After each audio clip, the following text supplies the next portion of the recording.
When we hear this story or this conversion of this great saint, Saint Paul, we might be having that kind of image of Saint Paul, no, that he was a really bad person, that he was persecuting Christians.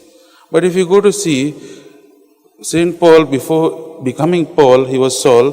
He was not a bad person. He was a devout Jew, and he had a very different idea. Meaning, what he knew that God had entered into a deep relationship, deep covenant with the Jewish people, and that is what, like, no, he was.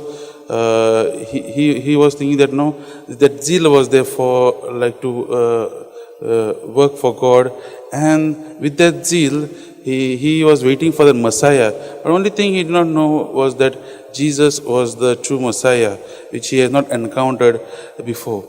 And that is why in that zeal he started persecuting the people of the way, the Christians, that time called the people of the way. He thought that they were the threat to this covenant which he was following. And that is why he starts persecuting. Persecuting means, like, he thought he is doing a good job. And that is the time when Jesus really enters into his life. He was given a great grace, and the grace is Jesus personally encountered. He encountered Jesus on the way to Damascus, and that would change his life forever. From Saul he becomes Paul. From a persecutor he becomes the greatest proclaimer of the faith, greatest proclaimer of the good news.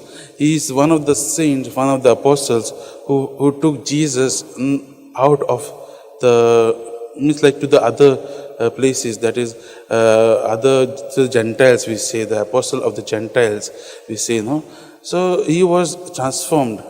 And today's this feast, great feast, the conversion of Saint Paul, teaches us the same thing. It teaches us that God has given us everything. God will look after everything.